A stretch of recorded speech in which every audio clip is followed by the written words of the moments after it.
ஜய ஜய சங்கர ஹர ஹர சங்கர. தெய்வத்தின் குரல் 6ஆம் பகுதி. விகடர்.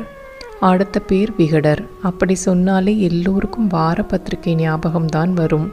ஹாஸ்யத்திற்கு பரிகாசம், கேலி சிரிக்க சிரிக்க பண்ணுவதற்கு விகடம் என்று பேர் சொல்கிறோம். அந்த ஹாஸ்யத்திலே புத்தி சாதுரியமும் இருக்கும். விகடகவி என்று வேடிக்கை வேடிக்கையாக வார்த்தை விளையாட்டு பண்ணுபவரை சொல்லியிருக்கிறது. அந்த பேரிலேயே வார்த்தை விளையாட்டு இருக்கிறது. பின்னாலிருந்து திருப்பி பார்த்தாலும் விகடகவி என்றே வரும். சாமர்த்தியமாக பேசி ஏமாற்று பண்ணுவதே அகட விகடம் என்பார்கள். ஏமாற்று என்றாலும் அதில் இருக்கிற சாமர்த்தியத்தில் ஆச்சரியப்பட்டு சிரிக்கும்படியும் இருக்கும்.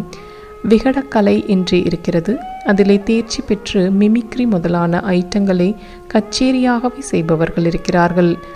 சம்ஸ்கிருத டிக்ஷனரியில் விகட என்பதற்கு அர்த்தம் பார்த்தால் ஹாஸ்யம், தமாஷ் என்று இருக்காது, கோரம், பயங்கரம் என்றுதான் போட்டிருக்கும். ஆனால் நடைமுறையில் ஹாஸ்யம் பண்ணுவது, சிரிக்க வைப்பது, சிரிக்கும்படியாக ஏமாற்று சாமர்த்தியம் செய்வது, இதெல்லாம் தான் விகடம். விதூஷகன் காமிக் பாத்திரம் என்று இந்த நாளில் சொல்கிறார்கள். அவன்தான் விகடன் என்று வைத்து கொண்டிருக்கிறோம்.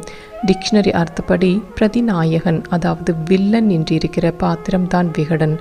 கோர ரூபத்தோடும் குரூரமான காரியத்தோடும் இருப்பவன். ஆராய்ச்சிக்காரர்கள் ஆதி காலத்தில் விநாயகர் குரூரமான உக்ர தெய்வதையாக குரூபமாகத்தான் இருந்தார், அப்புறம்தான் அவரை சௌமிய மூர்த்தியாக்கியது என்று சொல்வதுண்டு.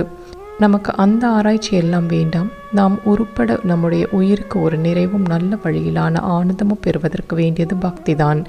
நம்முடைய அலைப்பாய்கிற அசட்டு மனசை இழுத்து நிறுத்தி வைத்து அதற்கு நிறைவும் ஆனந்தமும் கொடுக்கிற ஒரு மூர்த்தி கிடைத்தால் தான் நமக்கு பக்தி சுரக்கிறது. விசாலமான யானை முகமும் தொப்பை வயிறுமாக இருக்கும் விநாயக மூர்த்தியை பார்த்தவுடனேயே நம் மனசுக்கு இவை கிடைத்து தன்னால் பக்தி உண்டாகிறது.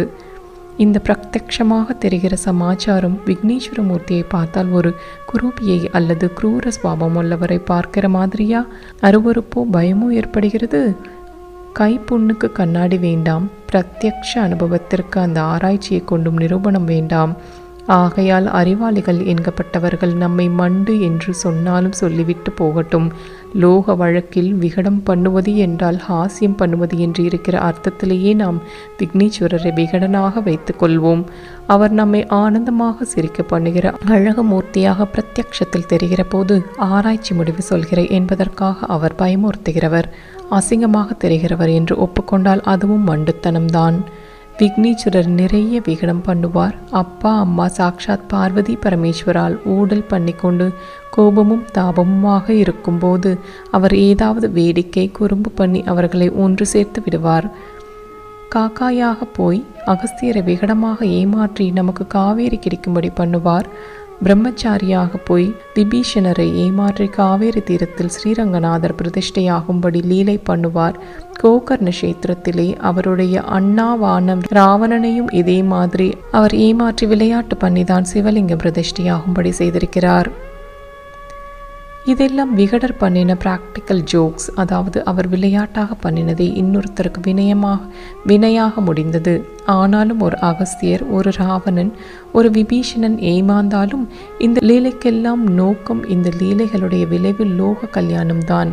காவேரியும் ஸ்ரீரங்கநாதரும் கைலாசலிங்கமும் யாரோ ஒரு தனி மனுஷருக்கு உடமையாக இல்லாமல் லோகம் முழுதற்கும் பிரயோஜனப்படுகிற விதத்தில் அவர் செய்த அருள் லீலை விகடமாக பண்ணிவிட்டார்.